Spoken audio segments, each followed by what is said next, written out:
What's up, guys? I wanted to clear up a myth about me, and that is that I'm an asshole. I'm not. I promise you I'm not an asshole. Do I come off strong, direct, sort of asshole-ish? Sometimes, yes. That does happen to be the case, especially if you're in my Facebook group. If you're not in the Facebook group, highly recommend you joining it. It's empoweredman.co/group, empoweredman.co, not com.co/group. Head on over there and get in there. Look, a lot of times guys will post something and they're looking for validation. They're looking for a response. They're looking for someone to basically, feel what they feel. They want someone to feel sorry for them. They want someone to, oh man, I've been through that, and sort of commiserate, if you will, with what they're going through. And a lot of times they'll post these long stories and they'll say, she, or this happened, and then this happened, and then this happened, and this happened. And case in point, a guy this morning, and it just kind of came to me as an example, but he basically posted about how his wife has borderline personality disorder, BPD.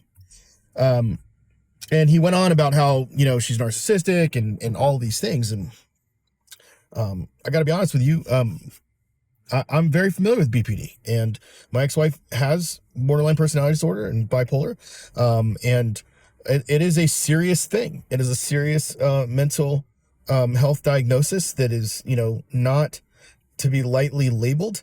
They have to be diagnosed by an actual psychiatrist, preferably someone who actually has a PhD to be able to diagnose. It's a serious thing, and so I don't take lightly the diagnosis.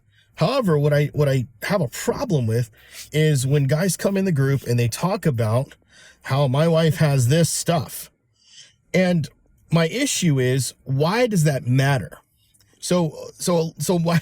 So I'll ask the question, why does it matter that your wife has BPD? And the response, and regardless of this guy's response, I honestly don't remember how he responded, but a lot of times the response is people get offended, they get mad, they're like, oh, well, you need to be more empathetic and you don't understand. And I'm like, listen, bro, I totally understand. I fucking understand what it's like to live with someone who has mental illness. And I get all the deep, dark stuff that you guys are going through. I have been through it. I didn't just go through it. I grew through it. I didn't just accept my fate and just kind of curled up in a ball and died. I leveled up through it. I made hard-ass decisions. I became a man in some ways during that process because I chose to. I chose to level up.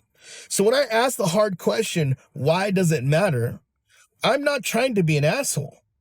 I'm not coming at this from a non-empathetic standpoint. I'm coming at it from a standpoint of like a father would to his son, saying, son, why does it matter that this person is doing this and this person is doing that? What matters is who you are and how you show up and how you respond, because you cannot control what she does.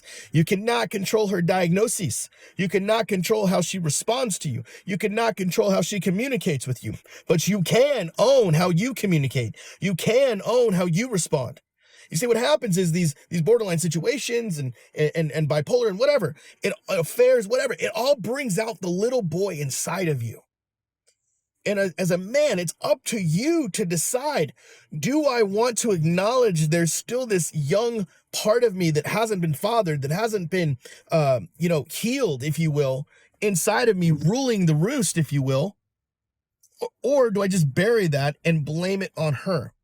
Because I'm telling you, men, if you want to be a man, if you want to be a strong man, if you want to be a powerful man, a confident man, a man full of power, confidence, freedom, if you want to be that type of man, you must not be blaming other people. You must own your shit. And I will say this every fucking week, because we still have men coming in, and we will always have men come in who don't know how to do that, who want somebody to feel sorry for them. And the empowered man is not a place we're not going to feel sorry for you. We don't feel sorry for you. In fact, if I was going to feel sorry for her, I'd feel sorry for the children, because they have to put up with your bullshit and her bullshit. Guys, at the end of the day, I love you. And I love you hard enough to say the hard things, which is it doesn't matter if your wife has BPD, if she's cheating, if she's having an affair. None of that matters. The only thing that matters is who you are in this process and what kind of man you want to become in this process. I will say it again until I die. I will continue to say it because that's what matters most. That's what matters most. You can't control whether or not she gets her healing or goes through DBT training or whatever it is that she's got to do, because at the end of the day, you can't control that. Sir, what you can control is you. You can control your voice. You can control your response, your communication. Look at it as this. What if you came into the group and said, guys, my wife has borderline personality disorder. It's hard. It's something hard for her to deal with. It's also something hard for me to deal with, but I'm taking this as a growth opportunity. I'm going to learn how to communicate better. I'm going to learn how to keep my judgments to myself. I'm going to learn how to set boundaries with her. I'm excited for this journey because the obstacle is the way. That's how you change your perspective. We talked about this last week, about your power of perspective. That's how you change your perspective. And you move forward and you say, you know what? It doesn't matter what she's got.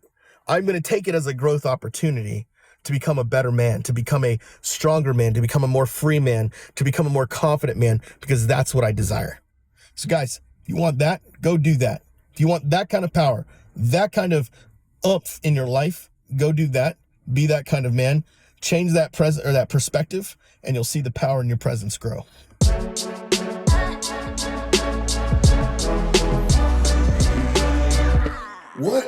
What is up, guys? Welcome to Empowered AF 2.0. I'm your host, Mark Santiago. I've got my Jake from State Farm cup, and I'm actually wearing my khakis as well. My wife says when I wear my khakis, I look like I work at Target. So whatever. But it's just kind of fitting that I'm drinking the Jake from State Farm coffee cup and wearing the khakis. I guess it's a State Farm kind of day. They're not a sponsor of ours, but I do use their insurance, good company. Anyways, guys, I'm excited to talk today about the topic of Unshakeable. Unshakeable. Now, if you are a football fan or a basketball fan or a baseball fan or any kind of sport fan, you've probably heard the term, that dude has ice in his veins. In fact, there's an NFL quarterback named Matt, actually I can't remember his last name. He goes by Matty Ice. He's the quarterback for the Falcons. It'll probably come to me later. I feel really bad because I followed his career for a long time.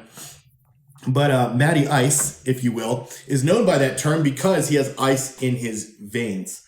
Boy, I'm gonna feel dumb if I don't remember his last name right now, but that's okay. We're gonna move on. So when I was thinking about this topic and what I wanted to share today about it, the first thing that popped in my mind was 2013 Miami Heat, San Antonio Spurs.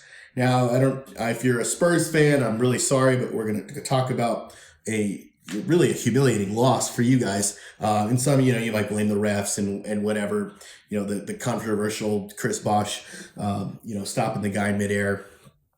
But look, this finals was fascinating. It was a great finals series. It went all 7 games. But at game 6 in Miami, the Miami Heat were down 95-92 with 17 seconds left in the game. Mario Chalmers brings the ball up, who was the point guard at the time, and he is obviously, everyone in the crowd is looking for LeBron James to take the final shot, right? To tie the game, to do something. They're down by 3. It's 95-92, 17 seconds left. So they're bringing the ball down the court. They know they've got this possession to hit basically a 3-pointer. Because if they don't hit a 3-pointer or get a bucket and a foul, game's over, series is over. In fact, when you want to talk about everything's against you, you're down 3 games to 2. So if they lose this game, it's it. That's it. It's over. In fact, the NBA had already started to roll out the champagne. They had already started to prepare. They started to put up the ropes so that people couldn't get onto the floor for the trophy. Everything was saying this game was over. It was over, and there was nothing that could be done. And I remember standing there. I was watching this game by myself at my house. I was the only Miami Heat fan. And I was watching the game and I stood up and I literally was about to turn the television off because I could not fathom seeing the San Antonio Spurs beat my Miami Heat. Now, again, the Miami Heat were the defending champions. They had just beat the snot out of the Oklahoma City Thunder. I think it was 4-1. That was a 5-game series. That was when KD and Russell Westbrook and James Harden were all on the same team. That young Oklahoma City Thunder team back in 2012. They beat them. That was a great series. And so here we are, fast forward a year later. And LeBron's talking about we're going to get 7-8 championships in this Miami Heat team. And here we are, our third series in a row, because they lost to the Mavericks, then they beat the Oklahoma City, and they are there in the finals again, but now they're losing. Everything is against them. All the pressure in the world is against them. And so as they're driving the ball down the court, Chalmers finds LeBron. LeBron does a great little move, gets open for a three-pointer, takes his three, and it just dunks off the rim, right? It goes around out, and for whatever reason, Tim Duncan was out of the game, so they really had no rebounders. So Chris Bosh jumps up, grabs the ball, and as he grabs the ball, he sees Ray Allen out of the corner, passes it to Ray Allen. Ray Allen does not look down at the ground at all. In fact, I've seen this replay so many times. Ray Allen's eyes do not move off catching the ball. He focuses on catching the ball and moving backwards behind the three-point line at the same time and releases a clutch three that drains it at the bottom, like nothing but net. Nothing but net. And it ties the game with I think it was a second or 2 seconds left. The Spurs had no timeouts left, and there was nothing that could basically be done. It ties the game. The game goes into overtime. The Heat win in overtime, and then the Heat go on in Game 7 to win Game 7, which was also another amazing game. But guys, think about the pressure that Ray Allen was faced with. And he was just so locked in. It would be described as unshakable. He would be described as a man with ice in his veins. Was he nervous? Probably. Was he, scared? Maybe.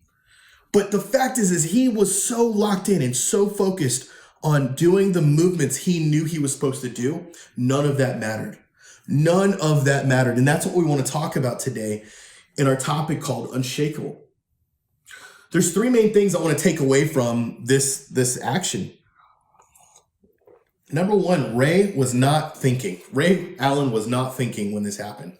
He wasn't thinking, where's the 3-point line? He wasn't thinking, what if I miss? He wasn't thinking about anything. Because when instincts take over and when practice and preparation take over, you don't have to think. You just do.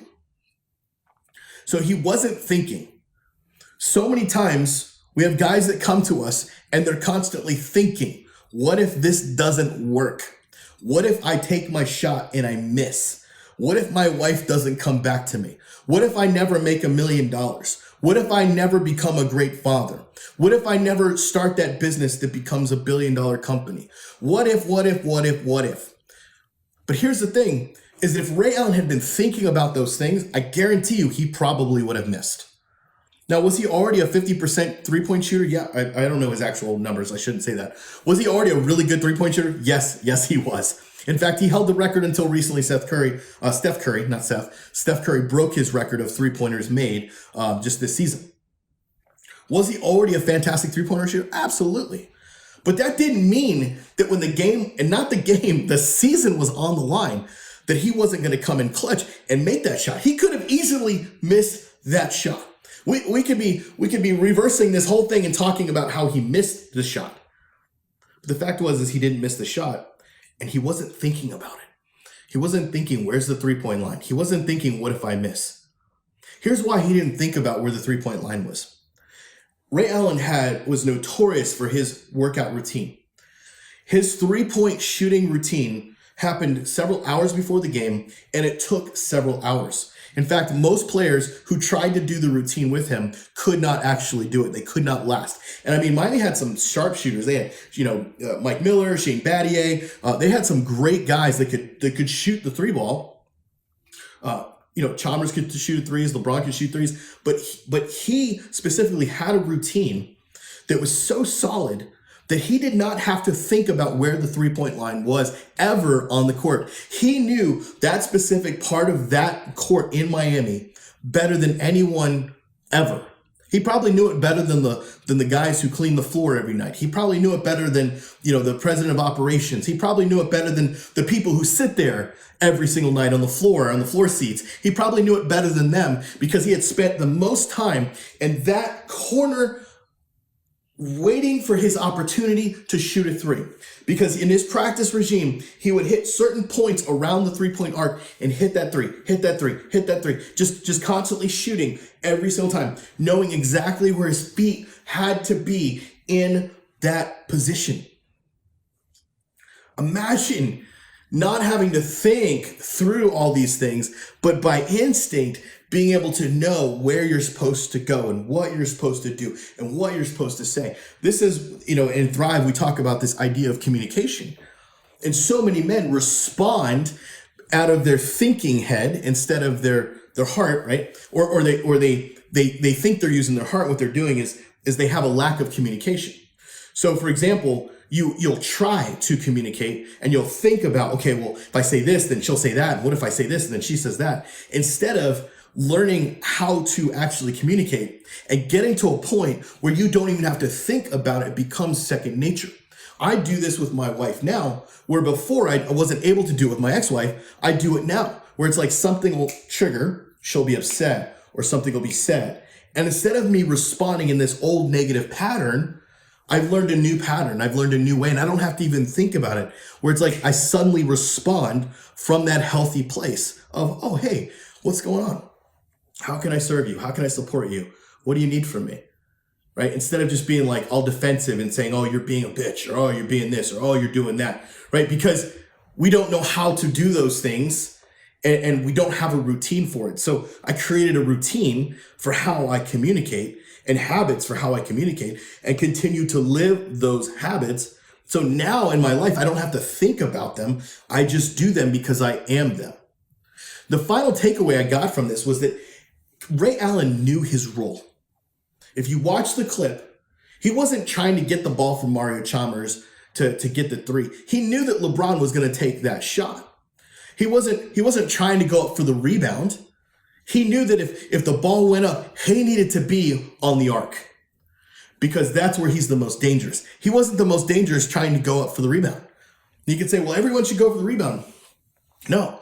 If Ray Allen went for the rebound, who would be there to shoot the three-pointer? Maybe Chalmers, maybe LeBron would get another shot. And I think half the crowd thought that LeBron was going to get another shot because Bosh got the ball. So now he could just pass it back to LeBron and LeBron could take a three. And LeBron wasn't a bad three-point shooter. He still isn't a bad three-point shooter. He's pretty decent, but he's not a sharp shooter like Ray Allen. So Ray knew his role. He knew what his team's role was and where he needed to be at the right time. So he knew Bosh needed to be rebounding. He knew that LeBron needed to be, also potentially going for a rebound, but he knew he needed to be behind the arc. And so as that ball came, instead of him leaning forward to try to get the rebound, he leaned back and took the shot. Literally, if you watch the replay, and I just watched it again on YouTube a second ago, you can look it up on YouTube. It's Ray Allen's amazing game-tying three-pointer in Game 6 of the 2013 finals. He literally backed up, holding the ball. Like, he put one step back, right behind the three-point line, caught it, put his other foot back, and sunk the three.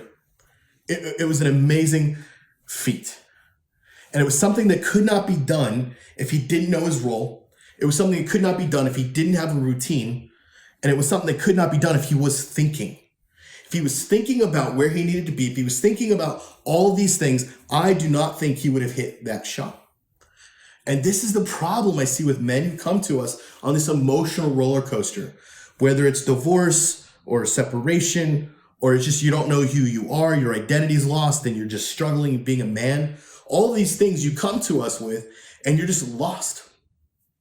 And we see that you're overthinking everything. You're overthinking every decision you make. You have no routine.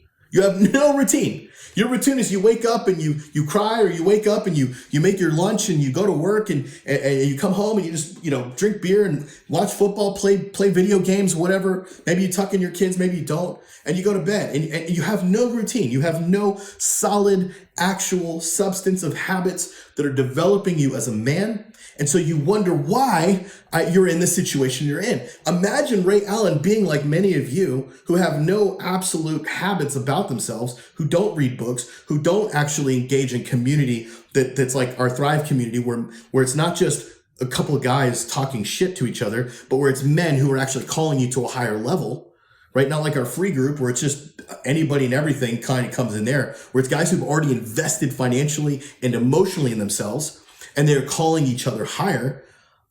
Imagine he didn't have those routines. What would his 3-point shot would have looked like? It probably would have looked like my 3-point shot. Can I make a 3-pointer? Yeah, I can make a couple 3-pointers. Am I a decent shot? I'm a decent shot. But with that pressure on the line, with that amount of stress, he had to have seen the yellow ropes. He had to have known that if he misses this shot, that it's over. But he wasn't thinking that because his routine would not allow him to think about the shot. His routine only allowed him to do one thing: catch the ball, shoot. Catch the ball, shoot. Catch the ball, shoot. It's over and over and over and over and over and over and over and over. It's repetitive because repetition, especially good repetition ingrains it in us. In our Thrive program, that's exactly what we do with communication. We repeat things over and over again and build and build and build and build concepts inside of you so that you get results you didn't even know you could do. We have guys now that talk funny almost, meaning that they came in and they were dysfunctional in their communication. They didn't have any good skills at all. And they get to the end of Thrive and they're like, you could hear it in their voice. They say things that most men don't usually say.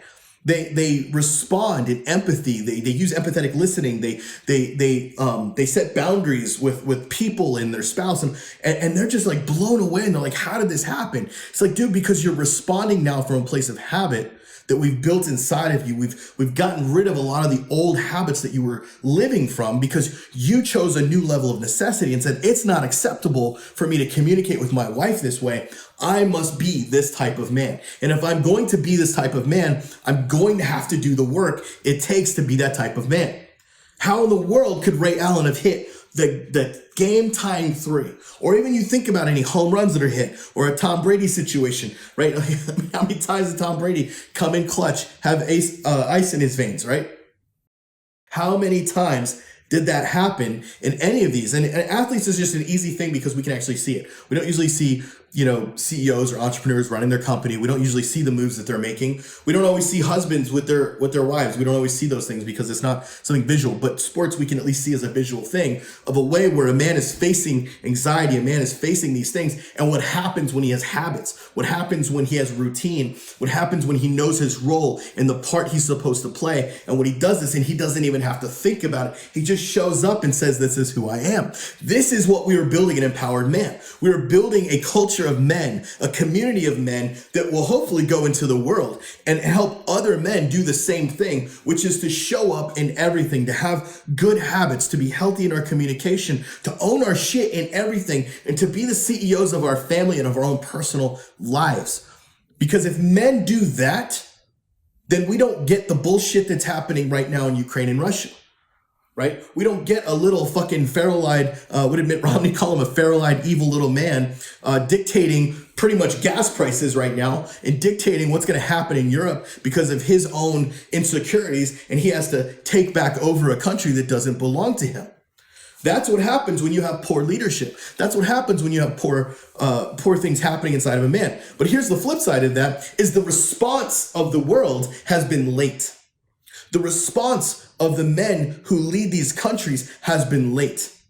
Meaning that, instead of our president, being a little bit more taking this guy seriously and actually doing things ahead of time, maybe when he had already amassed 200,000 troops on the border, maybe when he was already showing all the signs, his cards were being laid out saying, I'm going to do this. I'm telling you, I'm going to do this. The media had been saying it for weeks and we still didn't do shit.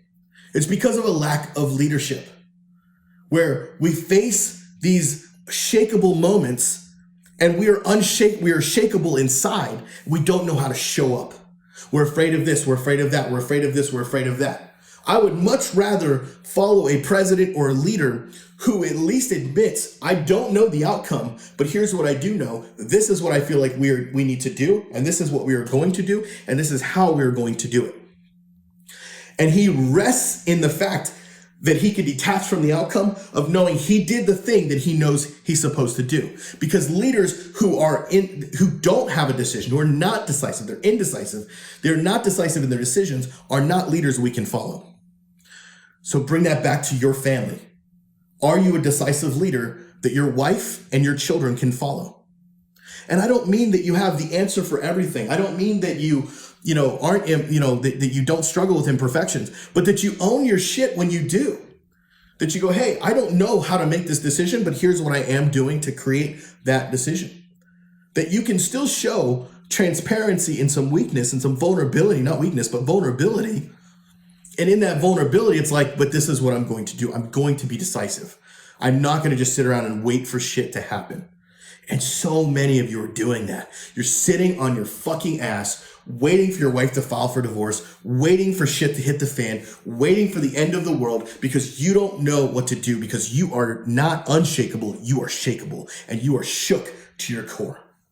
You are shook to your core. So here's what I'm going to do is I'm going to lay out for you a 3-part strategy to help you become unshakable. Some of this is just going to seem easy, but that's the point. Is being unshakable, the only reason it's hard is because it's mindset. And mindset is not a strength of most of you. You are not mentally strong. It takes being battle tested to become mentally strong. It takes some losses. It takes some big L's sometimes to become mentally strong and to fortify yourself. Not to keep yourself from relationship, but to fortify yourself in a place of emotional strength. To where you say, I'm going to make hard decisions, I'm going to do those decisions, and I'm going to stand by those decisions, because that's leadership. And if you want to be an empowered man, you have to be a leader. So look, if you're facing any type of emotional roller coaster right now, these 3 objectives are for you. So the number one thing I want you to do is when you think about your situation, I want you to set a target. I want you to set a target. A target is something that has an objective goal to it. Okay. So some of you, your target, you might say, save my marriage.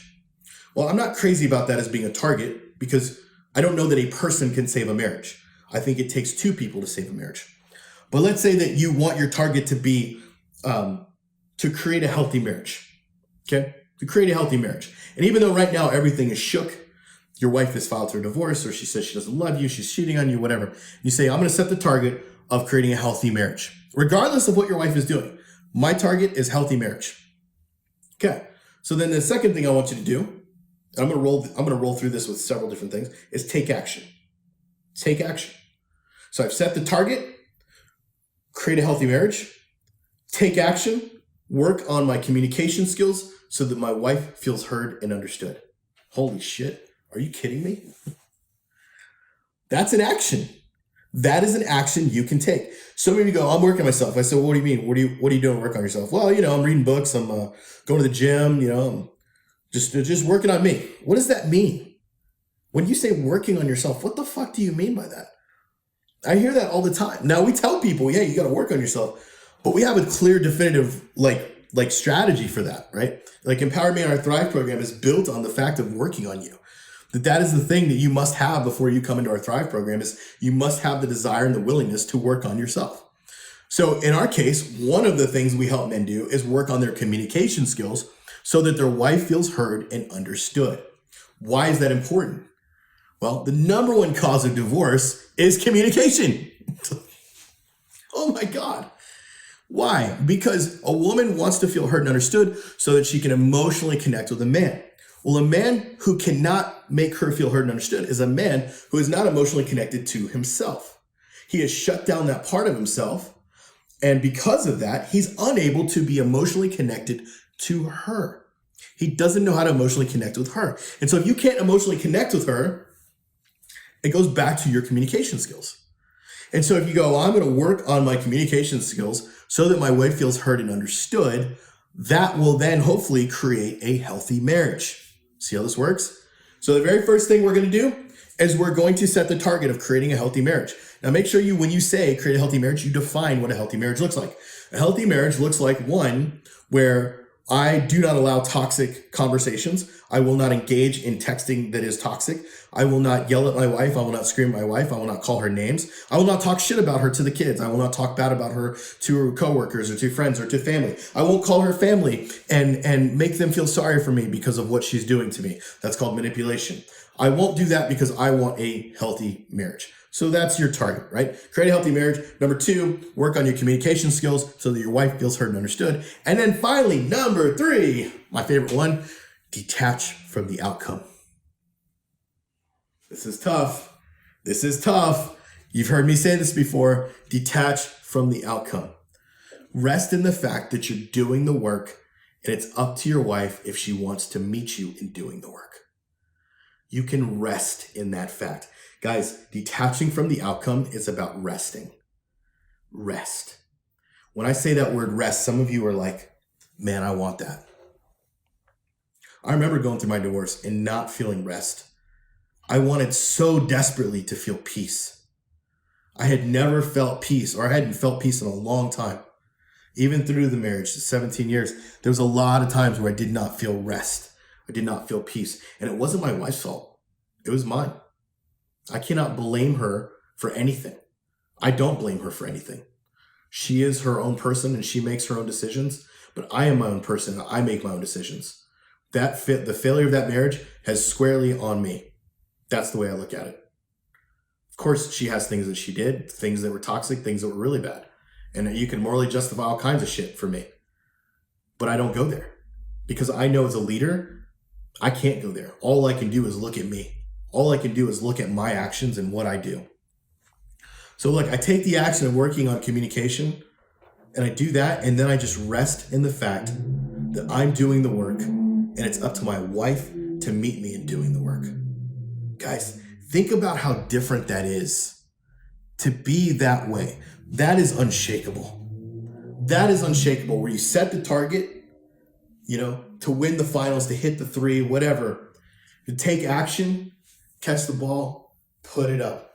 I mean, I think through that, right? Ray Allen had a target, hit that 3.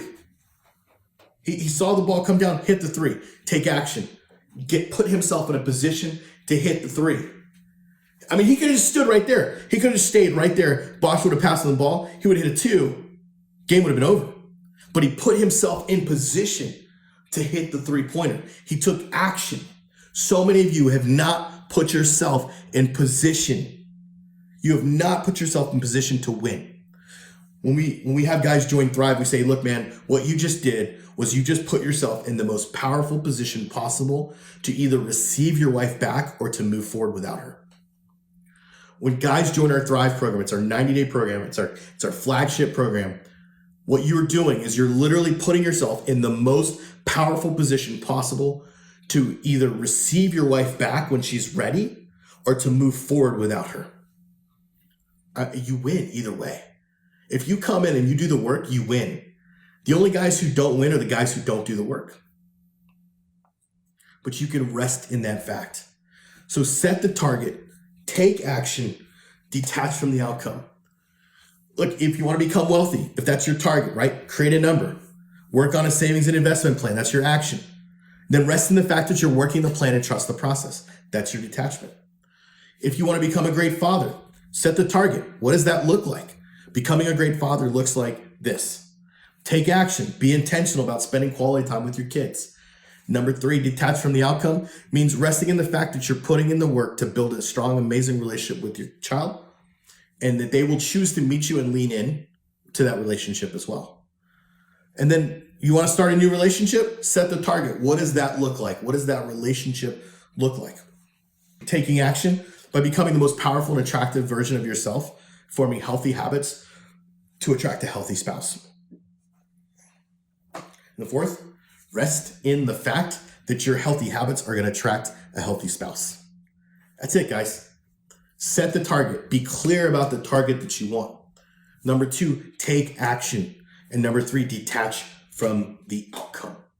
Detach from the outcome. Look, if you're ready to do that, and you're ready to start leveling up your own community around you, I've got a group of guys in our Thrive community that would love to have you as part of our family. We don't receive everyone because not everyone's ready to be a part of our program, but we do receive guys who are ready to do the work. If you come in and you say, I'm humble, I'm hungry, don't even worry about the financial part yet. Let's just figure out if you feel like this is a fit for you. And on the financial side, you'd be amazed what we're able to do to help guys get started in the program. So if that's you, go to empoweredman.co/book, empoweredman.co/book, B-O-O-K. It's empoweredman.co/book, B-O-O-K. Put your application in there. Let's get you on with an advisor, and let's see if this thing will work for you. I'm confident if you get in, you do the work, it works. There's not one person we've had that did the work and it didn't work. It just never happened. So guys, I'm gonna leave you with this last statement. Do not be moved by that which is temporal, but only by that which is eternal.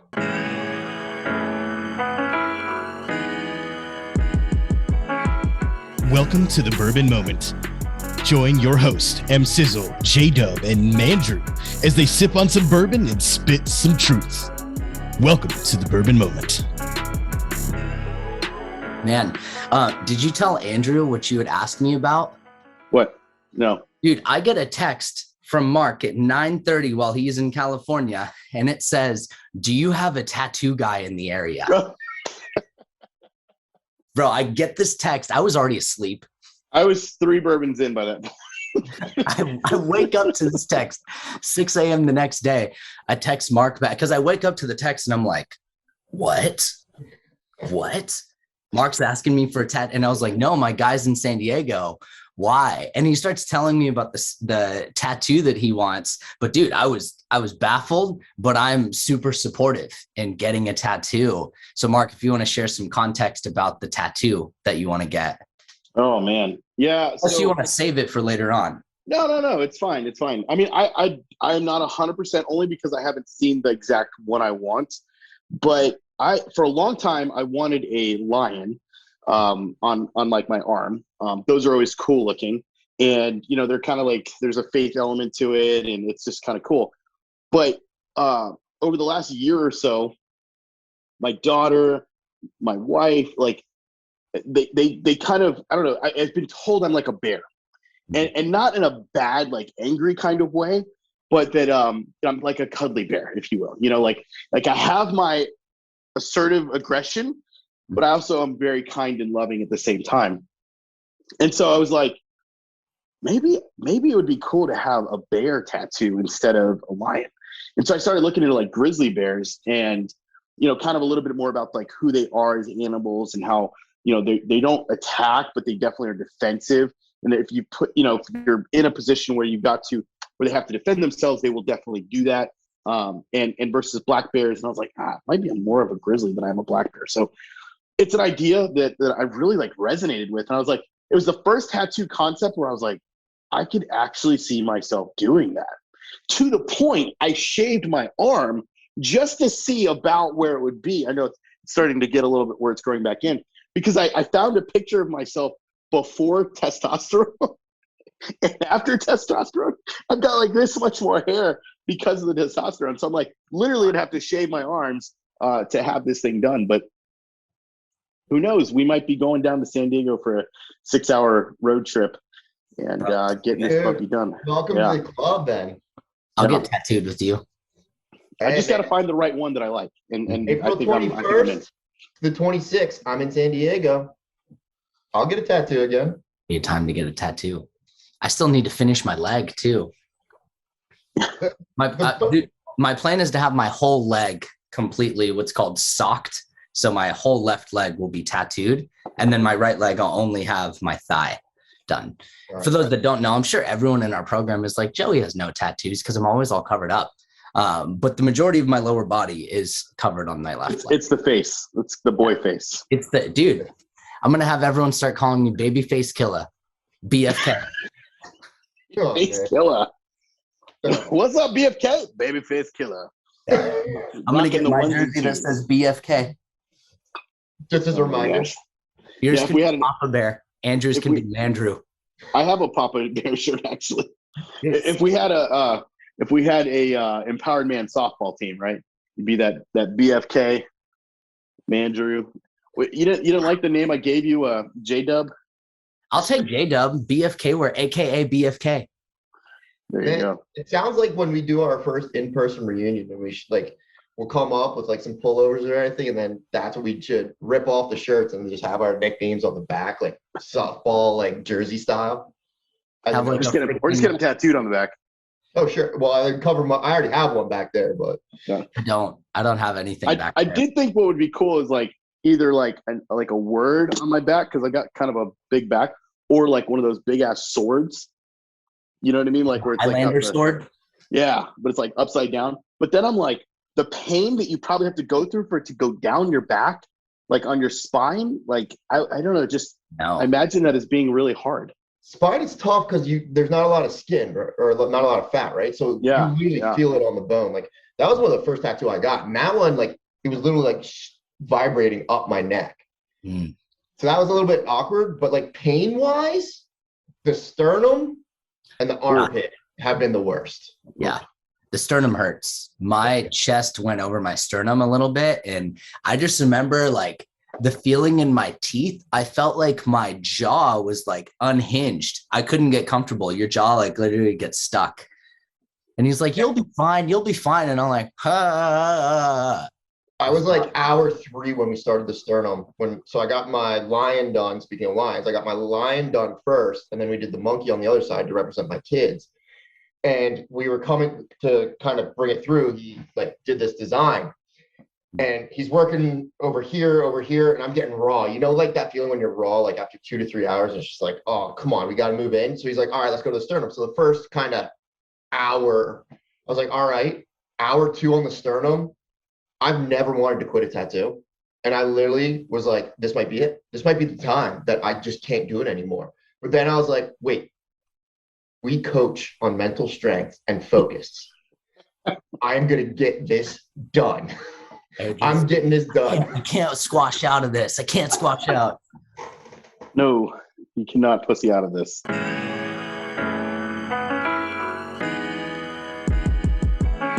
Thanks for joining us on the Bourbon Moment. This is your host, M Sizzle. I've got Mandrew and I got J Dub, and we are out. We'll see you next week.